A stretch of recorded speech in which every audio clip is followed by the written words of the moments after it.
as the Son of God and the supernatural being who can touch people and their blood stops flowing if they've got a problem with their menstrual cycle, or who have a leprosy and he can cure their leprosy, or he can raise people from the dead, or he can take evil spirits and throw it into swine, and all that kind of picture. That's the Jesus everyone thinks existed, when to my mind that's just the poetry. That's not what really happened. That's what the poet said happened. The final statement on all these things to me belongs to Plato.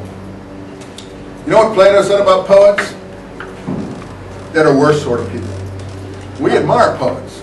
But the poets, why did Plato think the poets were the worst sort of people? He wanted them banned from what? The ideal state that he was constructing. What was the ideal state Plato was constructing?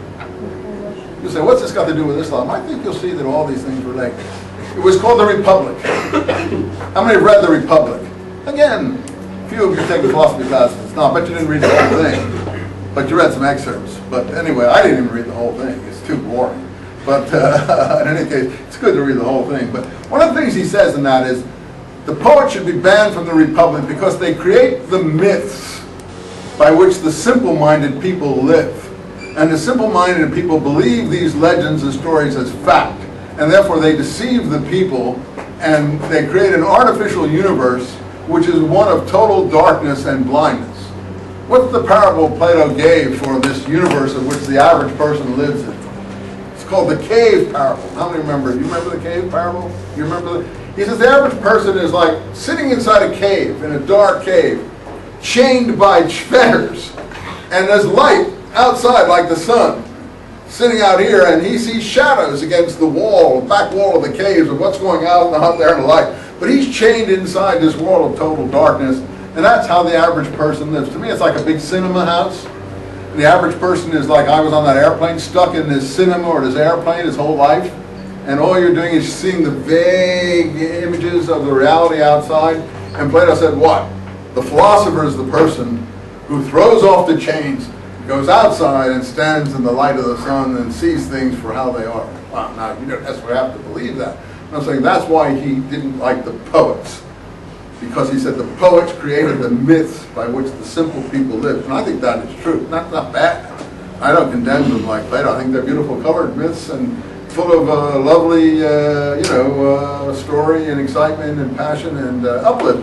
But on the other hand, the poetry becomes the reality, and the real thing disappears. Achilles, you just saw the story with Brad Pitt, supposedly, a terrible movie.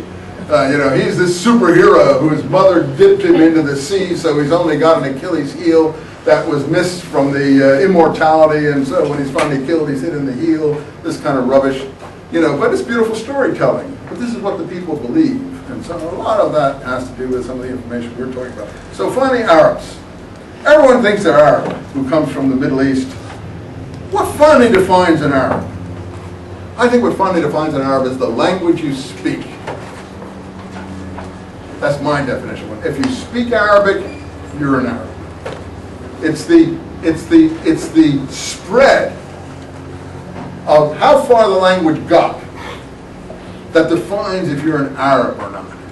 For instance, if you're in the Sudan and you don't speak Arabic, like the Northerners do, and you're a Southern Sudanese, then you're different. You're not an Arab. But the Northern Sudanese, maybe exactly the same people, think they're Arabs, and they persecute the Southerners, enslave them, terrorize them, and stuff like that. It's the language. For instance, I'll keep you very short one moment more. If you're a Druze, which is a sect in the Syrian mountains in northern Palestine and other places, you're a different sort of religion, but you speak Arabic, you're an Arab. The Arabs speak about Jewish Arabs. They say, oh, the Jews from Arab countries, they can stay in Palestine.